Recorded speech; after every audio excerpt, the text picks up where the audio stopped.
କିଛି ପ୍ରକୃତି ବର୍ଣ୍ଣନା ହେଇଛି ନାଇଁ ଶୁଣ ପଞ୍ଚଭୂତ କଥା ଶୁଣ ନାଇଁ ପ୍ରକୃତି ହେଉଛି 100 ପ୍ରକୃତି ବୁଝିଲେ 100 ପ୍ରକୃତି କେମିତି ମୁଁ ବୁଝେଇ ଦେଉଛି ଯେ ଆମର ଆଧାର ଲିଙ୍ଗନାଭୁ ପ୍ରକଟ ତଦୁପରି ହୃଦୟ କଣ୍ଠଦେଶ ଲଲାଟେ ଦୁପତିରେ ଷୋଡ଼ଶାରେ ଦ୍ୱାଦଶ ଦଶ ଦଳ ଦ୍ୱାଦଶାତେ ଚତୁଷ୍କେ ବସନ୍ତେ ବଳ ମଧ୍ୟ ଡଫ କଠ ସହିତ କଣ୍ଠଦେଶେ ସ୍ୱରାଣ ହଂଖ୍ୟଂ ତଥାଦଯୁକ୍ତ ବର୍ଣ୍ଣରୂପ ନମାମି। ଏଇ ଯେଉଁ 50 ବର୍ଣ୍ଣ ରହିଲେ ଏ 50 ବର୍ଣ୍ଣ ହେଉଛି 50 ପ୍ରକୃତି 50 ପ୍ରକୃତି। ଏଇ 50 ପ୍ରକୃତି ଆମର ନାଡ଼ି ହେଲେ ଦୁଇଟା ବୁଝିଲେ କି ଗୋଟେ ହେଉଛି ଇଡ଼ା ଗୋଟେ ହେଲା ପିଙ୍ଗଳା। ଇଡ଼ା ନାଡ଼ିରେ ବୁଝିଲେ କି ଯେତେବେଳେ ପବନ ଯିବା ଆସିବା କରୁଛି ବୁଝିଲେ କି ବହିର୍ବାୟୁରେ ହେଉଛି 50 ଷଡ଼ଚକ୍ରରେ ଅନ୍ତର୍ବାୟୁ ଯେତେବେଳେ ଭିତରୁ ଯାଉଛି 50 କେତେ ହେଇଗଲେ 100। ଏଇଟା ଇଡ଼ା ନାଡ଼ିରେ ପିଙ୍ଗଳା ନାଡ଼ିରେ ମଧ୍ୟ ହେଇଗଲେ ସେମିତି 100। ତେଣୁ ଇଡ଼ା ନାଡ଼ିରେ ଯେଉଁ 100 ପ୍ରକୃତି ତାକୁ କୁହାଯାଏ ଅପରା ପ୍ରକୃତି ଜଡ଼ ପ୍ରକୃତି ଇଡ଼ା ନାଡ଼ିରେ। ପିଙ୍ଗଳା ନାଡ଼ିରେ ଯେଉଁ ପ୍ରକୃତି ରହୁଛି ସେଇଟା ହେଉଛି ପରା ପ୍ରକୃତି ବୋଲି ଚେତନ ପ୍ରକୃତି। ତେଣୁ ଚେତନ ପ୍ରକୃତି ଯିଏ ରହିଲା ତାକୁ ଛାଡ଼ ଜଡ଼ ପ୍ରକୃତିକି ତୁମେ ଆଗେ ହାଣ ଛେଦନ କର। କେମିତି ଛେଦନ କରିବ ନା ଯେତେବେଳେ ପବନ ଯାଉଛି ଯିବା ଆସିବା ଯାଉଛି ଇଡ଼ା ନାଡ଼ିରେ ନାନାଦି ବିଚାର ଆମର ଚାଲିଛି। ନାନା ବିଚାର ହେଉଛି ମନ ନାନାଦି ବିଚାର କରିକି ପ୍ରକୃତି ସୃଷ୍ଟି କରୁଛି। ସେହି ସମୟରେ ମନ ଯଦି ନାମରେ ରହିଯିବ ସିଏ କ'ଣ କରିବ ନା ସିଏ ବିଚାର ଶୂନ୍ୟ ହେଇଯିବ। ତେଣୁ ତାକୁ କୁହନ୍ତି ଜ୍ଞାନ କଡ଼ କରି ତୋରି ଦେହରେ ପ୍ରକୃତିର ତାକୁ ପକାହାଣି କ'ଣ ବୁଝିପାରୁଛ କି। ତେଣୁ ଉଭୟ ପ୍ରକୃତିକି ବି ତୁମକୁ ହାଣିବା ପାଇଁ ପଡ଼ିବ। ଅପରା ପ୍ରକୃତିକି କାଟିଲ ପରା ପ୍ରକୃତିକି ବି କାଟିବ। କାହିଁକି ନା ତୁମେ ଖାଲି ପା ନାମ ଚଲେଇବ ନା ମଝିରେ କ'ଣ କହିକି ଯାଉଛି କ'ଣ କହିକି ଆସୁଛି। ତେଣୁ ସେଇଟାକୁ ଯଦି ତୁମେ ଚଲେଇବ ତାହେଲେ ସେ ପ୍ରକୃତି ଦୁଇଟା ଅଟୋମେଟିକ୍ ତୁମର କଟିଯିବ। କଟିଗଲେ ତୁମେ ସେଇଠୁ କ'ଣ କରିବ ନା ସେଇଠୁ ତୁମର ଜ୍ଞାନ ବୁଦ୍ଧି ହେବ ଭକ୍ତି ହେବ ସବୁ ହେବ। ଭକ୍ତିର ଦେବୀ କିଏ? ଭକ୍ତିର ଦେବୀ ହେଉଛି ତ୍ରିପୁରା। ହଁ ତ୍ରିପୁରା ସାଧନା କରିଥିଲେ। ତ୍ରିପୁରାକୁ କଲେ 10 ମହାବିଦ୍ୟା ଭିତରେ ତ୍ରିପୁରା ଅଛନ୍ତି। ଆମର ତ 10 ମହାବିଦ୍ୟା ଅଛନ୍ତି ନା। ଇରେ ତୁ ଜାଣିନୁ କିଛି ଶୁଣ ତ୍ରିପୁର ସୁନ୍ଦରୀ ସିଏ 10 ମହାବିଦ୍ୟା ଯିଏ ଅଛି ତା ନା ନା ସେଟା ତ୍ରିପୁର ସୁନ୍ଦରୀ ସେଟା ତାନ୍ତ୍ରିକ କିନ୍ତୁ ତ୍ରିପୁରା ଅଲଗା। ଆଜ୍ଞା ଆମର ଯୋଉ ଇଡ଼ା ପିଙ୍ଗଳା ଯୋଉ ଶ୍ୱାସ ଚାଲେ ମୋର ଯୋଉ ଟାଇମରେ ଚାଲିଛି ଡାହାଣ ନାକରେ ସବୁ ଲୋକଙ୍କର ଚାଲେ ନା ଲୋକଙ୍କର ଅଲଗା ଅଲଗା? ନାଇଁ ଏ ବିଶ୍ୱ ବ୍ରହ୍ମାଣ୍ଡରେ ନିୟମ ହେଉଛି ଗୋଟିଏ। ସାରା ବିଶ୍ୱରେ ନିୟମ ହେଉଛି ଗୋଟିଏ। ଆଜ୍ଞା ହଁ ଏଇଟା ଅଲଗା ନୁହେଁ କିନ୍ତୁ ବ୍ୟତିକ୍ରମ ହବାର କାରଣ ହେଉଛି ଯେ ଆମମାନଙ୍କ ଦୋଷରୁ ଆମମାନଙ୍କ କର୍ମ ଦୋଷରୁ ବ୍ୟତିକ୍ରମ ହୁଏ। କିନ୍ତୁ ପ୍ରତ୍ୟେକ ନିୟମ ଯେଉଁ ସପ୍ତାଙ୍ଗ ଯୋଗ ଆମର ଅଛି ଆମ ଗୁରୁ ବି କହିଛନ୍ତି ହେଲା କି ଏ ସପ୍ତାଙ୍ଗ ନିୟମ ସାରା ପୃଥିବୀରେ ହେଉଛି ଗୋଟିଏ। ମାନେ ମୋର ଯେତେବେଳେ ଡାହାଣ ଚାଲୁଥିବ ସବୁ ଲୋକଙ୍କର ସେତେବେଳେ ଡାହାଣ ଚାଲିବ? ନାଇଁ ସେ କଥା ନୁହେଁ। ମନେକର ସୂର୍ଯ୍ୟ ବାରରେ ସୂର୍ଯ୍ୟ ଉଦୟରେ ଡାହାଣ ଚାଲିବା କଥା ଆଜ୍ଞା ସେଇଟା ସୁସ୍ଥ ଲୋକଙ୍କର ସମସ୍ତଙ୍କର ହିଁ ଡାହାଣରେ ଚାଲିବ। ଆଉ ଯଦି କିଛି ବ୍ୟତିକ୍ରମ ହେଉଛି ଆମେ ଯାତ୍ରା ଦେଖୁଛନ୍ତି ସିନେମା ଦେଖୁଛନ୍ତି ରାତି ଅନିଦ୍ରା ହେଉଛନ୍ତି ଅନ୍ୟାନ୍ୟ କାର୍ଯ୍ୟକ୍ରମରେ ବ୍ୟସ୍ତ ରହୁଛନ୍ତି ତେଣୁ ବ୍ୟତିକ୍ରମ ହେଇପାରେ। କିନ୍ତୁ ଯଦି ଆମେ ସୁସ୍ଥ ହିସାବରେ ରୀତିମତ ଆହାର ବିହାର ଯଦି ଯୁକ୍ତ ଆହାର ବିହାର ସହ ଯୁକ୍ତ ଚେଷ୍ଟସ୍ୟ କର୍ମସୁ ଯଦି ଆମେ କରିପାରିବା ତାହେଲେ ସଂଯତ ଆହାର ବିହାର ଯୁକ୍ତ ଚେଷ୍ଟା ଯାହାର ତେଣୁ ଆମେ ଯଦି କରିପାରିକି ଠିକ୍ ଟାଇମ୍ରେ ଖାଇବା ଠିକ୍ ଟାଇମ୍ରେ ଶୋଇବା ଠିକ୍ ଟାଇମ୍ରେ ଗାଧୋଇବା ଏଗୁଡ଼ାକ ଯଦି ଆମେ କରୁଥିବା ତାହେଲେ ଆମର ରୀତିମତ ମାନେ ଚନ୍ଦ୍ର ବାରରେ ଚନ୍ଦ୍ର ନାଡ଼ରେ ସୂର୍ଯ୍ୟ ବାରରେ ସୂର୍ଯ୍ୟ ନାଡ଼ରେ ପବନ ଚାଲିବ ହିଁ ଚାଲିବ। ଆଜ୍ଞା ଆଜ୍ଞା ଯେତେବେଳେ ଆମର ସୁଷମାରେ ଯୋଉ 1-2 ସେକେଣ୍ଡ ଚାଲେ ଆପଣ କୁହନ୍ତି ମୁଁ ଶୁଣିଥିଲି ଆପଣଙ୍କ ଭିଡ଼ିଓରୁ ସେଇଟା କୋଉ ସମୟରେ ସୁଷମାରେ ଚାଲେ 2-3 ସେକେଣ୍ଡ? ମୁଁ ବୁଝେଇ ଦେଉଛି କୋଉଠୁ କହୁଛ କୁହନ୍ତୁ ତମେ? ଆଜ୍ଞା ମୁଁ ରାଉରକେଲାରୁ କହୁଛି। ମୁଁ ଭଦ୍ରକ ଲୋକ କିନ୍ତୁ ରାଉରକେଲା ପରମାନେଣ୍ଟ ରୁହେ।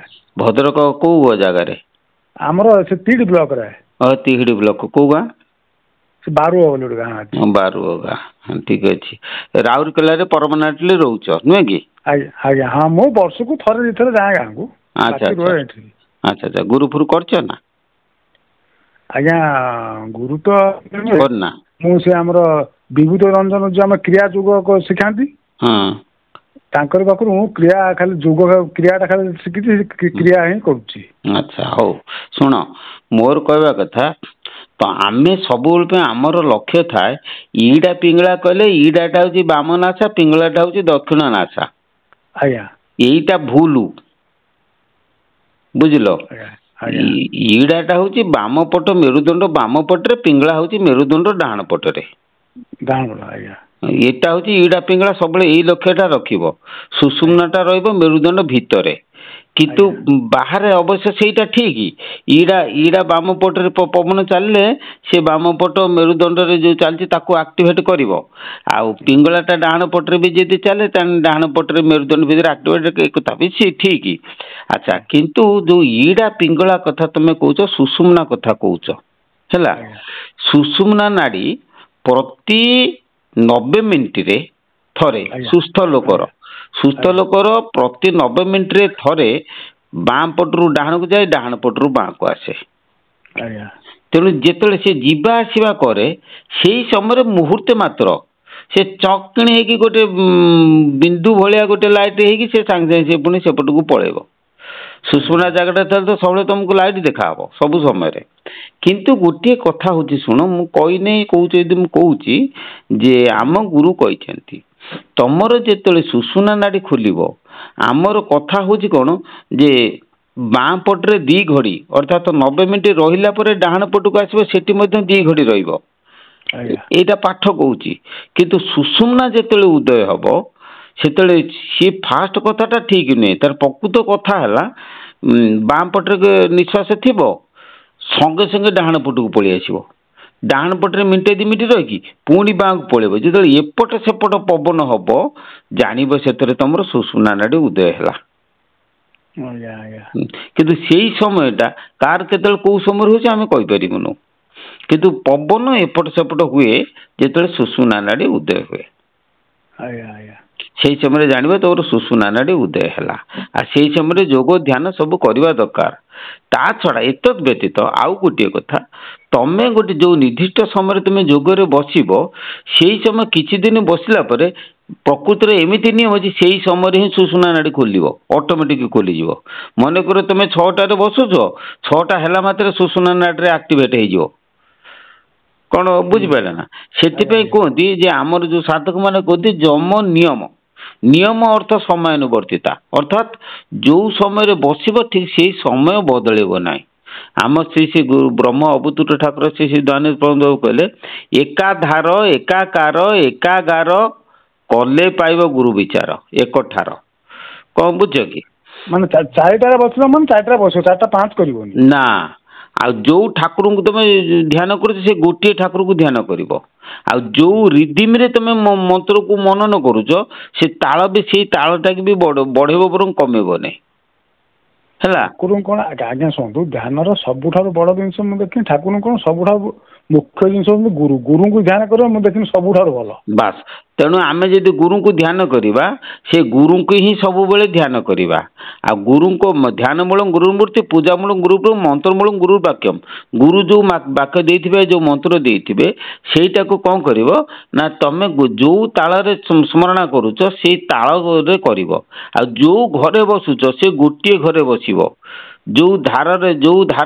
स्मरण कर से धाराटा को लिखब कम बेसी कर यहीटा को जब रीतिमत करके तुम चला किछि दिन बुझिपार देख सुषुम्ना नाड़ी जदि गुरु निर्गुण मंत्र देथिबे सुषुम्ना नाड़ी बल खोल जदि प्रवृत्ति मार मुझे शुण तेणु से कथा कह तत्वगुरु करने पड़ो तत्वगुरु कर सारिकी तुम जब से समय बसब सुषुम्ना नाड़ी बड़े गुरु खोलदेवे आम कौन खोलिबा गुरु को ऊपर शिक्षा नहीं ना आज्ञा एमती क्रिया जुगर मु खाली आमर जो क्रिया करे आउ बेले बेले 4टा मु बसे शुण क्रिया जोगटा हूँ क्रिया बहुल आज्ञा बुझल कि सेटा ऊपर स्तर कथा नुहे सेटा हूँ शारीरिक कथा बुझल कि चक्र भेद करमी पद्म को चिंता करमी चक्र को चिंता करमी एपट को जिमी सेपट को जिमी ये सब क्रिया जोगर कथा बुझल कि किंतु मोर उपदेश सब लोक मान को कौन ना आमे प्रथम आगे मन स्थिर करवा आज्ञा मु तुमको गोटे तत्वटा बुझे दूची शुण मनटा जदि स्थिर हम तमें मन जो पठेब देख पवन बड़े बड़े से पलैब आज्ञा शुणु ମୁଁ ଆମର ନିଗମାନନ୍ଦଙ୍କର ତାଙ୍କର ସବୁ ବହି ଗୁଡା ମୁଁ ପ୍ରଥମେ ପଢିନି, ତାଙ୍କ ଲାଇଫ ତାଙ୍କର ଅନ୍ୟାନ୍ୟ ସବୁ ଗୁରୁଙ୍କ ବହି। ମୁଁ ଏତିକି ଅନୁଭବ କଲି ଯେ ବିନା ଗୁରୁରେ କିଛି ହବନି ଆଜ୍ଞା। ବାସ୍, ଏଟା ସତ, ଏଟା ଏକଦମ ସତ। ଆଚ୍ଛା, ଆଉ ଗୋଟିଏ କଥା ଶୁଣ, ନିଗମାନନ୍ଦର ବହି ପଢ଼ିଲ ସବୁ ଭଲ ଠିକ, କିନ୍ତୁ ନିଗମାନନ୍ଦଙ୍କର ଯୋଗ ସାଧନା କୌଶଳ ଦବାର ବ୍ୟକ୍ତି ବର୍ତ୍ତମାନ କେହି ନାହାନ୍ତି। କିମ୍ବା ସେଇଥିପାଇଁ ସେ ଲେଖିଛନ୍ତି ସବୁ ଜିନିଷରେ, ତାଙ୍କର ତନ୍ତ୍ର ହଉ କିମ୍ବା ପ୍ରେମିକ ଗୁରୁ ହଉ କିମ୍ବା ଇଏ ଯୋଉ ହଉ, ଗୁରୁ, ହଁ ସବୁ ପଢ କିନ୍ତୁ କିଛି ବିନା ଗୁରୁରେ ହାତ ମାରନା। ବାସ୍। ଆଚ୍ଛା, ଆମେ କଥାବାର୍ତ୍ତା ହେବା ତମ ସାଙ୍ଗରେ। ମୁଁ କହୁଛି ବିନା ଗୁରୁରେ ଯଦି ଆମେ ହାତ ନ ପାରିବା, ବର୍ତ୍ତମାନ ତାଙ୍କର କୌଶଳ ଦେବା ପାଇଁ ଅଛି କିଏ? ନା, ହତ ଦୁଇ କିଏ ନାହାନ୍ତି, କେହି ନାହାନ୍ତି। କିମ୍ବା ସିଏ କାହାକୁ ଚାର୍ଜ ଦେଇନାହାନ୍ତି କୌଶଳ ଅବଲମ୍ବନ କରିବା ପାଇଁ। ହଁ। ତେଣୁ ତାଙ୍କ ପାଖରୁ ଆମେ ପାଇପାରିବା ନାହିଁ। ନା। ଯଦିଓ ସେ ସଦ୍ଗୁରୁ, ଯଦିଓ ସେ ହଁ ଠିକ ଜିନିଷ ଦଉଛନ୍ତି, କିନ୍ତୁ ତାଙ୍କ ପାଖରୁ ଆମେ ଯୋଗ କୌଶଳ ପାଇପାରିବା ନାହିଁ। ନାଇଁ, ସେ ସ୍ପଷ୍ଟ ଲେଖିଛନ୍ତି, ତମେ ଯଦି ମୁଁ ତନ୍ତ୍ର ଗୁରୁରେ ଏଇ ଜିନିଷ ଶବ ସାଧନା କି ଅନ୍ୟ ସାଧନା ଏଇ ସାଧନା ତାର ପ୍ରୋସେସ ଏଇଆ, କିନ୍ତୁ ବିନା ଗୁରୁରେ ଏକୁ କେବେ ହାତ ମାରିବ ନାହିଁ। ବାସ୍, ସେଇଟା। ତେଣୁ ଗୁରୁ ତ ବର୍ତ୍ତମାନ ସିଏ ତ ସବୁ କହିଦେଲେ, କିନ୍ତୁ କୌଶଳଟି କାହାକୁ ଦେଇନାହାନ୍ତି। ଆମେ ଖାଲି ପଢିବା ଛଡା ତାକୁ କରିବାର ବାଟ ଆମ ତାଙ୍କ ପାଖରୁ ପାଇପାରିବା ନାହିଁ। ନାହିଁ, କିନ୍ତୁ ତାକୁ ପଢିବା ଦ୍ୱାରା ଗୋଟେ ଜିନିଷ, ଗୁରୁ କଣ, ଗୁରୁଙ୍କର ମହିମା କଣ, ଗୁରୁଙ୍କର ପାୱାର କଣ, ଏ ଜିନିଷ କିନ୍ତୁ ଜାଣିବା। ଆଉ ଯେହେତୁ ସିଏ ଶୁଣ, ଯେହେତୁ ସିଏ ଜଣେ ସଦ୍ଗୁରୁ ଏବଂ ଆଜ୍ଞା ତାଙ୍କର ଯେହେତୁ ଅନୁଭବ ଅଛି, ତାକୁ ପଢିବା ଦ୍ୱାରା ତମେ ମନଟା ତମର କ୍ଲିୟର ହେଇଯିବ, ଫଣ୍ଡାଟା କ୍ଲିୟର ହେଇଯିବ। ହଁ। ଏଇଟା ସତ, କିନ୍ତୁ କରିବା ହେଲା କଥା। ଆଚ୍ଛା, ବହୁତ ଲୋକ କ୍ରିୟା ଯୋଗକୁ ପସନ୍ଦ କରୁଛନ୍ତି। ମୁଁ କିନ୍ତୁ କ୍ରିୟା ଯୋଗକୁ ପସନ୍ଦ କରିବା ତ ଠିକ, କିନ୍ତୁ ମୁଁ ତାକୁ ପସନ୍ଦ କରୁନାହିଁ ଏଇଥିପାଇଁ ଯେ କ୍ରିୟା ଯୋଗ ପୂର୍ବରୁ ଆଗେ ମନ ସ୍ଥିର ଆଗ ଦରକାର। ହଁ, ଆଜ୍ଞା ମନେ ମୁଁ ତମକୁ ଗୋଟେ ବୁଝେଇ ଦଉଛି। ତମର ମୁଣ୍ଡଟା ବିନ୍ଧୁଛି, କାଲି ପରୀକ୍ଷା ଦବ, କୋଉଟା ଆଗ ଦରକାର? ମୁଣ୍ଡ ଆଜ୍ଞା, ବିନ୍ଧିବାଟା ମୁଣ୍ଡ ବିନ୍ଧା ଠିକ। ଠିକ, ତାପରେ ଯେ ପରୀକ୍ଷା ଦବ ନା, ସେମିତି ହୁଁ ପରୀକ୍ଷା ଦବା ଅର୍ଥ ହଉଛି କ୍ରିୟା ଯୋଗ, ମୁଣ୍ଡ ବିନ୍ଧିବା ଅର୍ଥ ହଉଛି ମନ ସ୍ଥିର। ଆଜ୍ଞା। ପ୍ରଥମେ ଆଗେ ମନଟାକୁ ସ୍ଥିର କର। ନା, ଇଏ ଯୋଉ ଆମର ବିଭୂତି ରଞ୍ଜନ ଯିଏ, ତାଙ୍କର ୟୁଟ୍ୟୁବ ଦେଖିକି ତାଙ୍କ ପାଖକୁ ମୁଁ ଯାଇଥିଲି। ହଁ ସିଏ ଗଲା ପରେ ସିଏ ମତେ କହିଲେ, ପ୍ରଥମେ ବିଭିନ୍ନ ପ୍ରକାର କ୍ରିୟା ଶିଖେଇଲେ, କ୍ରିୟା କନେ ତମର ନାଡିଟା ଶୋଧନ ହବ, ତାପରେ ମନ ସ୍ଥିର ହବ। ତେଣୁ ମୁଁ ସେ କ୍ରିୟା ଗୁଡାକ ମାନେ ତାଙ୍କର ଉଦ୍ଦେଶ୍ୟ ତମର ନାଭି ଚକ୍ର ଶୋଧନ ହେଲେ ମନ ସ୍ଥିର ହେଇଯିବ। ସେ କଥା ଆଗେ ତମେ ଶୋଧନ କର, ତାପରେ ଦେଖିବା। ସେଟା ଶୁଣ, ସିଏ ତ ସେ କଥା କହନ୍ତି। ଆମ ଗୁରୁ କୁହନ୍ତି ହେଲା କି, ଆମର ଆଜ୍ଞା ଶୋଧନ ଫୋଧନ କିଛି ଦରକାର ନାହିଁ। ଆଜ୍ଞା ଆଜ୍ଞା ତମେ ନିଜେ କିଛି କରିବା ଦରକାର ନାହିଁ। ଆଜ୍ଞା ଗୋଟିଏ ଜିନିଷ କର, ସେ ଗୋଟାକର ସବୁ ହେଇଯିବ। କଣ ନା, ସେ ଜିନିଷଟା ତ ଆପଣ ପାଖକୁ ନଗଲେ ତ ହେଇପାରିବନି। ବାସ୍, ଗୋଟିଏ ଜିନିଷ କର ଏବଂ ସେଇଟାକୁ କରିକିରି ପ୍ରତି ମାସରେ କି 2 ମାସରେ ଥରେ ଲେଖା ଆସ। ମୁଁ ତମକୁ ଧୀରେ ଧୀରେ ବତେଇମି, ପ୍ରାକ୍ଟିକାଲ ତମେ କରିବ, କରିକି ତମେ ଦେଖିବ କେତେ ଦୂର କଣ ହଉଛି। ସେ ବାଟ କର, ଧୀରେ ଧୀରେ ଯାଇକି ତମେ ଉପରକୁ ଯିବ। ମନ ସ୍ଥିର ହେଇଗଲା ପରେ ଚକ୍ରବେଦ, ତମେ ଯୋଉ ଚକ୍ରକୁ ମନ ନ କରିବ, ବୁଝିଲ କି, ପବନ ଆଜ୍ଞା ଯାଇ ସଙ୍ଗେ ସଙ୍ଗେ, ସେ ମନେ କରାଯାଉ ଆମର ଚିତ୍ରା ନାଡିରେ ପବନ ପ୍ରବେଶ କରିବା ଦରକାର। ଚିତ୍ରା ନାଡିରେ ପବନ ପ୍ରବେଶ କଲେ ସେ ମେରୁଦଣ୍ଡ ଭିତରେ ଯାଇ ବ୍ରହ୍ମ ନାଡିକି ଯିବ, କି କୁଣ୍ଡଳିନୀ ଜାଗ୍ରତ ହେବ, କି କଣ ଗୋଟେ ହବ ଆଜ୍ଞା ହେଲା। କିନ୍ତୁ ଚିତ୍ରା ନାଡିରେ ପବନ ପଶିବା ପାଇଁ ହେଲେ ନାଭି ଚକ୍ରକୁ ପବନ ଯିବା ଦରକାର। ଆଜ୍ଞା। ଆଚ୍ଛା, ନାଭି ଚକ୍ରକୁ ପବନ ତମେ କେମିତି ନବ? କଣ ଛୁଞ୍ଚି ଅଛି ନା ସ୍ପ୍ରେ କରିଦବ ନା ପମ୍ପ ଦବ? ତେଣୁ ନା ନାଭି ଚକ୍ରକୁ ପବନ ଯିବା ପାଇଁ ହେଲେ ତମେ ନାଭି ଚକ୍ର ଆକ୍ଟିଭେଟ କେବଳ ମନ ଦ୍ୱାରା ହବ। ଆଜ୍ଞା ଆଜ୍ଞା। ତମ ମନଟା ଯଦି ମନ ଯେତେବେଳେ ପୁରା ପ୍ରଗାଢ ହେଇଯିବ, କନସେନଟ୍ରେଟ ହେଇଯିବ, ମନ 5 ଭାଗରେ ବିଭକ୍ତ, ଗୋଟେ କ୍ଷିପ୍ତ, ବିକ୍ଷିପ୍ତ, ମୂଢ, ଏକାଗ୍ର, ନିରୋଧ। ମନ ଯେତେବେଳେ ନିରୋଧ ଅବସ୍ଥାକୁ ପଳେଇ ଆସିବ, ବୁଝିପାରିଲେ ନା, ସେଇ ଆଜ୍ଞା ସମୟରେ ତମେ ମନ ଯୋଉ ଜାଗାକୁ ପଠେଇବ, ସେ ଜାଗାରେ ସେ କହିବ ନା ପବନ ଅଟୋମେଟିକ ସେ ଜାଗା ଯାଇ ପ୍ରବେଶ କରିବ। ହଁ, ସିଏ କିନ୍ତୁ ବିନା ଗୁରୁଙ୍କ ଆଶୀର୍ବାଦରେ ହବନି ମୋ ଅନୁମାନ। ନା, କେବଳ ଗୁରୁ ଆଶୀର୍ବାଦ ନହେଲେ କିଛି ହେଇପାରିବନି, ଏଇଟା ସତ କଥା। ଆଜି ହଁ ଶୁଣ, ଆଜି ତମେ ଯୋଉ ୟୁଟ୍ୟୁବ ଟିକକୁ ଦେଖୁଛ, ଏ ଅଧମ ବିଶ୍ୱମ୍ବର ବାବା ତମ ପାଖରେ ନେଇକି ପହଞ୍ଚଉଛନ୍ତି, ଇଏ ମୋର କିଛି ନାହିଁ, ବୁଝିଲ। ଆଜ୍ଞା ଶ୍ରୀ ଶ୍ରୀ ଦୟାନିଧି ପରମହଂସ ଦେବଙ୍କର ଆଶୀର୍ବାଦରୁ ମତେ ଏଇ ଜ୍ଞାନ ସବୁ ପ୍ରାପ୍ତି ହଉଛି, ଆଜ୍ଞା। ଯୋଉଟା କି ମୁଁ ଆପଣ ମାନଙ୍କ ପାଖରେ ନେଇକି ପହଞ୍ଚଉଛି। କଣ ବୁଝିଲ ନା? ଆଜ୍ଞା, ଆଉ ଗୋଟେ କ୍ୱେଶ୍ଚନ। ହୁଁ ଆପଣ ମ୍ୟାକ୍ସିମମ୍ କହିଲେ, ଯିଏ ଯିବ ବା ଆପଣଙ୍କ ପାଖକୁ ଆପଣ ତାକୁ ଗ୍ରହଣ କରିବେ, ହୁଁ କିନ୍ତୁ ମାନେ ଆମର ନିଗମାନନ୍ଦ କହିବା କଥା, ଯେ କ୍ଷୀରିଟା ମାନେ ଗୋଟେ ମଇଳା ପାତ୍ର ଦିଆ ହୁଏନି। ତେଣୁ ଗୁରୁ ଯେତିକି ମାନେ ଅସମ୍ଭବ ଜିନିଷ ମିଳିବା ମାନେ ଆଉ ଗୋଟେ ଉପଯୁକ୍ତ ଶିଷ୍ୟ ବି ସେତିକି ସମୟ ମିଳିବା। ଆଜିକାଲି ଯଦି ଶିଷ୍ୟଙ୍କୁ ଯାହାପରେ ତାକୁ ଶିଷ୍ୟ କରା ହୁଏ ତାକୁ ଯଦି ଟେକ୍ନିକ୍ ଶିଖା ହୁଏ ସେ ଦରକାର ପଡ଼ିଲେ ଅପକର୍ମରେ ଲଗେଇବେ, ସେ ବଢିଆଣାପଣ ଦେଖେଇବେ, ବାହାର ଲୋକଙ୍କୁ ଇଏ କରିବେ, ଇଏ କିନ୍ତୁ ହେଲେ ତ ଭାରି ଅସୁବିଧା। ନା ମୋ କଥା ଟିକେ ଶୁଣ, ପ୍ରଥମେ ତମର କାୟା ଶୋଧନ ପ୍ରସେସ ଗୁରୁ କରିଦେବେ, ବୁଝିଲ ନା। ଗୁରୁ ସବୁ ଗୋଟେ ଗୋଟେ ଟେକ୍ନିକ୍ କୌଶଳ ଦେଇକି ତମକୁ ଶୋଧନ କରିବେ। କାୟା ଶୋଧନ ଅର୍ଥ ନୁହେଁ ଯେ ମୁଁ ଏଠି ବସି ଯୋଉ ହଠ ଯୋଗ କରି ବିନା ହଠ ଯୋଗରେ, ବୁଝିଲ କି, ଆମର କାୟା ଶୋଧନଟା କେବଳ ପବନ ଦ୍ଵାରା ହବ, ଆଜ୍ଞା ଆଜ୍ଞା ବୁଝିଲେ।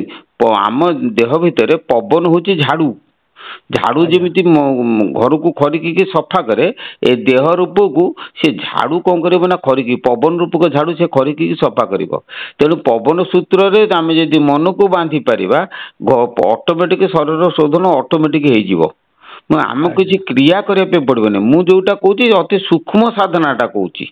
ସିଏ ଯୋଉ ସାଧନା ତମେ କହୁଛ ଏଇଟା ହଉଛି ସ୍ଥୂଳ ସାଧନା, ଏବଂ କର୍ତ୍ତାପଣିଆଟା ନିଜ ଉପରକୁ ରହୁଛ। ମୁଁ ଚକ୍ର ସାଧନା କରିବି, ମୁଁ କ୍ରିୟା ଯୋଗ କରିବି, କଣ ବୁଝିପାରିଲେ କି? କିନ୍ତୁ ମୋର କହିବା କଥା, ହେ ପ୍ରଭୁ ସେ କ୍ରିୟା ଫ୍ରିୟା ଯୋଗ ତମେ ସବୁ କରିଦବ, ମୋର କିଛି କରିବା ଦରକାର ନାହିଁ। ଆମର ଆଉ ଗୋଟେ ଛୋଟିଆ କଥା ଶୁଣ, ସବୁ ଛାଡ ମୋତେ ପାଇବୁ, ମୋତେ ପାଇଲେ ସବୁ ପାଇବୁ। ହଁ ଇଏ ତ ଆଜ୍ଞା ନିଶ୍ଚିତ। ତେଣୁ ଆମର ଚରମ ଲକ୍ଷ୍ୟ କେମିତି ତାଙ୍କ ସାନ୍ନିଧ୍ୟ ଲାଭ କରିବା। ଏଇ କ୍ରିୟା ଫ୍ରିୟା ଯୋଗ ହେଲା କେତେ ନହେଲା କେତେ, ମାଟି ପିଣ୍ଡଟାକୁ ସଜଉ ଏତେ ଯତନ କରି, ଖୁଞ୍ଚଣା କାଠିରେ ଶ୍ମଶାନେ କହ କରେ କିପରି। କଣ ବୁଝିପାରିଲେ ନା? ଶରୀର ସାଧନା ଦରକାର ନାହିଁ, ବୁଝିଲେ। ଆତ୍ମ ସାଧନା କର। ଆତ୍ମା ହିଁ କେବଳ ଶରୀରକୁ ପରିଚାଳନା କରୁଛି। ଆତ୍ମା ଯଦି ଠିକ ବାଟରେ ଅର୍ଡର ହେଇଗଲା, ମନ ବୁଦ୍ଧି ଚିତ୍ତ ଅହଙ୍କାର ଏମାନେ ଯଦି ଆତ୍ମାର ଅଧୀନ ହେଇଗଲେ, ବୁଝିଲେ କି, ଶରୀର ଅଟୋମେଟିକ ସ୍ଥିର ହେଇଯିବ, ଚକ୍ର ଫକ୍ର ସବୁ ହେଇଯିବ। ଏ କଥା ମହାମୁନି ଶୁଣନ୍ତୁ, ମୋର ଛୋଟିଆ ଜ୍ଞାନ ଭିତରେ ମୁଁ ଜାଣିଛି, ଯେକୌଣସି ଆମର ଭଗବାନ ଦେବାଦେବୀ ଆମକୁ ସେମିତି କାହାକୁ ନ ଧରିକି ସବୁ କିଛି ହଉଛନ୍ତି ଗୁରୁ। ପ୍ରଭୁ ହଉଛନ୍ତି ଗୁରୁ, ଜଗନ୍ନାଥ ହଉଛନ୍ତି ଗୁରୁ, ହଉଛନ୍ତି ଗୁରୁ, ସବୁ କିଛି ଗୁରୁ। ଗୁରୁଙ୍କୁ ଧାଇଁ ନା ସବୁ କିଛି ମୋର ଗୁରୁ। ତେଣୁ ଗୁରୁ ହିଁ ମୋର ଈଶ୍ୱର। ଏଇଟା ହଉଛି ନିଷ୍ଠାର କଥା, ଏଇଟା ହଉଛି ଦୃଢତାର କଥା। ଏଇ ଦୃଢତା ଯଦି ମନ ଭିତରେ ଆସିଯାଏ, ବୁଝିଲେ କି, ତାହେଲେ ତମେ ଈଶ୍ୱର ନିକଟତର ହେଇଯିବ। ଆଉ ଗୋଟେ କଥା ଶୁଣ, ଆମ ଆଶ୍ରମରେ ହେଲା କି କୌଣସି ଫଟୋ ଦେବା ଦେବୀ କିଛି ନାହାନ୍ତି, ବୁଝିଲେ କି। ମୂର୍ତ୍ତିର ଅଛନ୍ତି ବ୍ରହ୍ମ ଅବଧୂତ ଠାକୁର ଶ୍ରୀ ପରମହଂସଙ୍କର ପିତ୍ତଳ ମୂର୍ତ୍ତି, 3 ଫୁଟ ଉଚ୍ଚାର ଗୋଟେ ପିତ୍ତଳ ମୂର୍ତ୍ତି ବସିଛନ୍ତି। ସେ ମୂର୍ତ୍ତିଟି ଆମର ଏଠି ରହିଛି। କାହିଁକିନା ଯୋଉ ଗୋଟେ କେବଳ ପିତ୍ତଳ ମୂର୍ତ୍ତି ଗୁରୁଙ୍କର, ଆଉ କିଛି ନାହିଁ ଆମ ଆଶ୍ରମରେ, କିଛି ନାହିଁ। ଶୁଣନ୍ତୁ, ମୁଁ ଯେବେଠାରୁ ନିଗମାନନ୍ଦଙ୍କର ବହି ପଢିଲିଣି ଆଜି 10-12 ବର୍ଷ ପରେ, ମୋର ଯେକୌଣସି ସୁବିଧା ଅସୁବିଧା ହୁଏ, ମୁଁ କୌଣସି ଭଗବାନ ଡାକି ମୁଁ ନିଗମାନନ୍ଦଙ୍କୁ ହିଁ ପ୍ରଭୁଙ୍କୁ ଡାକେ, ସେ ହିଁ ମୋର ପ୍ରଭୁ। ବଢିଆ କଥା। ଆଚ୍ଛା, ମୁଁ ଯଦି ଡାକେ ମୁଁ ଦେଖିଛି ମୋର ବିଭିନ୍ନ ଜିନିଷ ବି ସଲ୍ଭ ହୁଏ। ବାସ୍, କିଛି ଅସୁବିଧା ନାହିଁ। ମୁଁ ଦେଖିନି ମୁଁ ଦେଖିନି ସବୁଠାରୁ ବଡ ଭଗବାନ ହୁଅନ୍ତି ଗୁରୁ। ଗୁରୁ ତ ବଡ ଭଗବାନ, ଆଉ ଗୁରୁଙ୍କୁ ନ ଧରିଲେ କିଛି ହେଇପାରିବନି। ଆଉ ଏଇ ହଉଛି କଥା। ଆଉ ତାପରେ ଆଉ ଗୋଟେ ଜିନିଷ ମୁଁ ଦେଖିନି, ସେ ସମୟ ନ ଆସିଲେ ଉପଯୁକ୍ତ ଜଣେ ଗୁରୁ ମିଳିବେ ନାହିଁ। ଟାଇମ ନ ଆସିଲେ ହବନି। ସେ ଭାଗ୍ୟର କଥା, ବହୁ ଭାଗ୍ୟ ଥିଲେ ଯାଇକି ଜଣେ ଗୁରୁ ମିଳିବେ।